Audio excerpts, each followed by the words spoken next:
Véspera de Yom Kippur é um dia da gente pedir desculpas não só para Deus, mas pedir desculpa para os outros também. Os filhos, amigos. Começando com as pessoas mais próximas. É fácil você mandar aquele WhatsApp, todo ano eu recebo, que ainda está com a data de 5.720. Desculpa por tudo que eu te fiz, que você tem um ótimo ano. E aí eu repasso. Aqui eu tenho do outro ano também, está tudo desculpado. Então, a coisa não funciona assim. Se a gente quer realmente pedir desculpa, no mínimo, uma ligação. No mínimo, uma ligação. Você repassar a mensagem de WhatsApp pedindo desculpa por tudo, não vale nada. Eu desculpo você da mesma maneira que você me pediu desculpa. Então, não, fica à vontade aí. Está sendo transmitido pelo Zoom também. Então, na véspera do Yom Kippur, a gente tem essa obrigação. Por quê? Primeiro, faz parte, metade das mitzvot, assim por dizer, são entre o homem e seu semelhante. Não só isso, quando você chega e pede desculpa para Deus, você vai falar, desculpa por aquilo que eu fiz com fulano. Deus vai falar, peraí, o que eu tenho a ver com isso? Vai resolver com ele, eu não tenho nada a ver com isso. Número 1. Número 2, imagina você chega para um cara e fala, olha, desculpa por tudo aquilo que eu te fiz, mas eu odeio teus filhos. O que adiantou? Claro, cada mitzvah vale. O que adiantou talvez não seja a palavra mais adequada, mas não é assim que a gente chega no Yom Kippur. Então, quando a gente chega na véspera do Yom Kippur, é adequado a gente pedir desculpas. Agora, então, se você puder, eu falei no mínimo, por isso eu falei no mínimo uma ligação. Mas, às vezes a gente faz isso de uma maneira genérica. Ok, tudo bem. Mas eu tento, pelo menos nos últimos anos, parar e pensar. Aprendi com o Rabino Malovani isso, ele me ensinou, de que, para e pensa nesse ano, será que alguém você magoou? Uma coisa em especial, não é? Ah, desculpa tudo que eu fiz. Tá bom, no dia a dia sempre tem alguma coisinha, beleza. Então você chega para aqueles que são mais próximos, esposa, filhos, marido, aqueles que você faz, que você tem no dia a dia, então você pede desculpa e, claro, quem ama perdoa e tá tudo certo. Mas às vezes você tem alguma coisa que você fez e se você parar e pensar, às vezes você deixou aquela pessoa realmente magoada. Talvez a pessoa não falou nada, talvez. Então, esse é um bom momento de você ligar para a pessoa, pedir desculpa se acertar, e sabendo que é véspera de Yom Kippur, é mais provável que ele também vai aceitar. É um momento que ele também quer pedir perdão, ele também quer entrar com a ficha limpa. Então, esse é uma alahá importante, e a gente deve pedir slichá. Se alguém não aceita as tuas desculpas, você deve pedir uma segunda e até uma terceira vez. Agora, não é aquela desculpa, desculpa, desculpa. Ah, não aceitou, o problema é teu. Não, não. É um desculpa sincero e honesto. Se não deu certo, quer dizer provável que talvez ele sentiu que ainda não foi com aquele remorso. Então vai lá e tenta de uma segunda forma. Não é assim falar duas vezes desculpa, tenta de uma maneira diferente. Às vezes pode ser através de terceiros, através de pelo menos mostrar. E se realmente você pediu 3 vezes e a pessoa não aceitou, isso já é considerado algo grave para a pessoa, porque um Yehudi ele tem a natureza de perdoar. Dependente do que for, ele tem que saber perdoar. Agora, se você tem uma dívida, se você tem algo que você prejudicou ele, não adianta só pedir desculpa. Você tem que arcar com o prejuízo, honrar, e você tem que pagar por isso, não simplesmente falar desculpa, que é muito barato. Essa é a nossa obrigação. Isso também funciona para Deus nos livre se você ofendeu alguém e aquela pessoa faleceu. Então você deve ir juntar um minyan, ir até o túmulo e pedir desculpa. Sim.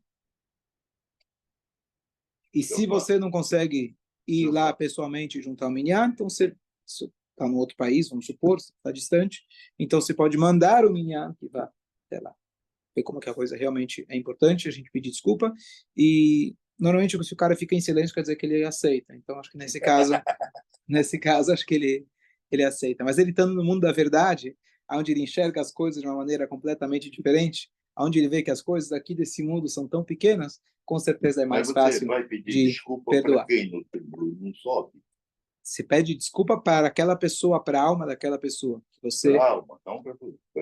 o corpo sem alma, não, quando o Mashiach chegar, vai voltar. Mas você tem a obrigação de ir até aquele local, porque aquele local tem uma presença de espírito maior daquela pessoa, e você tem essa obrigação de se esforçar e pedir se desculpa Eu quero falar na frente de todo mundo. Mas eu tenho dúvida. Sobe, fica lá. Não entendi. Eu tenho uma dúvida. Sim.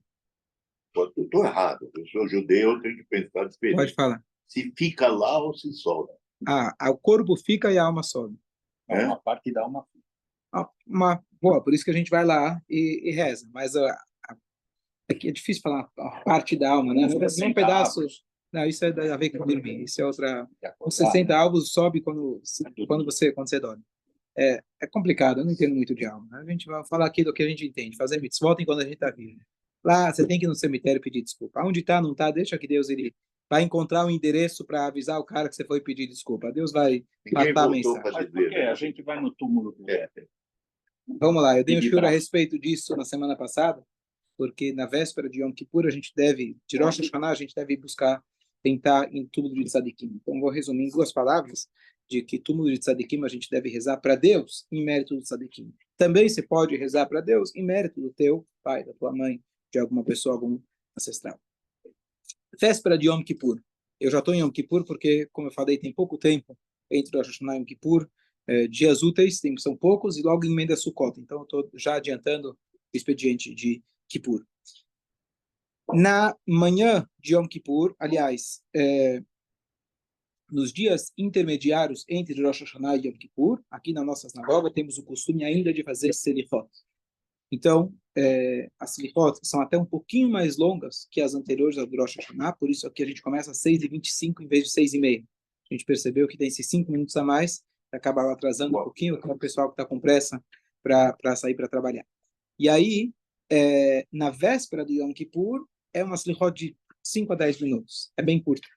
E, curiosamente, é um dia que a gente vai rezar, mas a gente reza a gente não se prolonga na reza, porque tem 2 dias no ano que a gente, que é o dia mais ocupado na vida judaica. É a véspera do Pesach e a véspera do Kippur. Véspera do Pesach, o pessoal sabe tudo que tem que preparar. E na véspera do Kippur, a gente tem várias coisas que a gente vai fazer, entre elas as refeições que a gente tem que fazer, ir ao mikve, caparot e várias outras coisas que a gente faz na véspera do Kippur. Então, é um dia que a gente vai fazer a tefilá, mas a gente não vai se estender tanto na tefilá. Então, as selichot em si já são pequenas, já não se fala o Tachanun, não se fala o Mizmor de Todá, que é o Salmo 100, que a gente faz depois Baruch She'amar, e também nos faz o Avinu Malkeinu, que a gente tem feito ao longo desses 10 dias de Teshuvah. Aí vem a parte boa, depois da reza, o gabai da sinagoga, ele distribui a todos um bolo de mel. Isso é um costume, mas um bolo de mel você não vai recusar, independente se é teu costume ou não é. Com certeza, a gente deseja um ano bom e doce, as pessoas mandam para as pessoas para o Rosh Hashanah, já você ganha aqueles pão de mel, você ganha os chocolates, etc. Mas o costume original na véspera do Kippur, você ele distribui e deseja a todos que seja um Bar Hatimah Tová, um ano bom, se Deus quiser. E mais um detalhe interessante desse costume é que você pede o bolo. Você fala, por favor, me dá um bolo. Por quê? Normalmente a gente pede para Hashem para nunca precisar de um ser humano.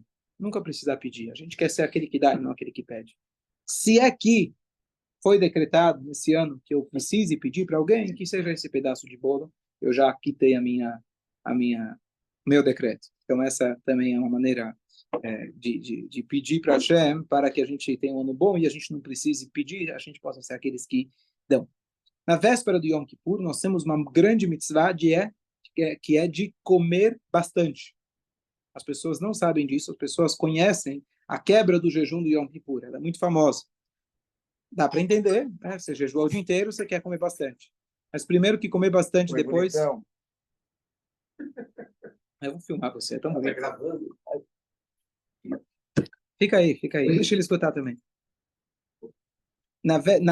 No pós-Yom Kippur, então toma cuidado para não comer de uma vez, porque às vezes você passa mal. Tem uma mitzvah até de fazer uma seudá na pós-Yom Kippur, é importante fazer uma seudá, mas esse é um costume, uma obrigação. Na véspera do Yom Kippur, temos uma obrigação de comer bastante. E a gente deve tentar comer o equivalente a 2 dias. Qual é a origem disso? Quem inventou isso? Bom, judeu sempre comer faz parte. Mas qual é a origem disso? Porque se você for ler na Torá, tem uma coisa incrível. A Torá fala para você jejuar no 9º dia. E depois a Torá fala para jejuar no 10º dia. Então, uma dica muito clara para aquele cara que fala, eu só acredito na Torá escrita. Beleza. Então, você tem que jejuar 2 dias no Yom Kippur. Lá está escrito 9 e 10. Você não tem como escapar dela. Ah, não, tá, beleza. O que os sábios falaram? Acho que eu prefiro seguir os sábios, então. Não tem como você seguir a Torá diretamente na tradução literal. Você precisa da interpretação dos sábios. E o que a Torá quis dizer com isso? Na verdade, a Torá está dizendo que se você comer na véspera do Yom Kippur, Deus considera como que você tivesse jejuado 48 horas. O que é mais fácil, comer ou jejuar? Não precisa responder. Fome, amigo. É ruim, é terrível. Ninguém passe por isso. Então, se você jejua, se você come na véspera do Yom Kippur, primeiro que te prepara para o jejum, mas mais do que isso, esse preparo é uma mitzvah, é uma obrigação, é uma halachá que a gente deve comer bastante na véspera do Yom Kippur. E se você fizer isso, então você é considerado que você jejuou 2 dias, ou seja, um mérito muito maior. Imagina jejuar 2 dias, perde uns 5 quilos, já vale a pena. Estava precisando. Tá certo? Aquela mulher que sai de casa, milionária, sua mansão em Beverly Hills, e na porta da casa dela tinha uma coitada sentada no chão pedindo esmola, fala, minha senhora, me ajuda, faz 3 dias que eu não como. Poxa, que força de vontade. Então, a gente tem que ter, se colocar no lugar dos outros. Você falou da forma. Então, a gente vai entrar mais detalhes como que é a rotina da véspera do Yom Kippur, mas já adiantando, hoje a gente soltou o link da reserva da mikveh, tanto da véspera do Rosh Hashanah quanto da véspera do Yom Kippur. Véspera do Yom Kippur é muito importante, a véspera do Rosh Hashanah é importante também. Então, a gente mandou os dois juntos, o pessoal já pode reservar, vai ter o teu horário tranquilo, com o teu banho quente, tua toalha, shampoo, sabão, tudo de primeira qualidade. Então, entra no link da sinagoga, está lá para você reservar e já de antemão para você poder fazer todas as mitzvot com tranquilidade. Eu vou terminar por aqui. Boa tarde a todos.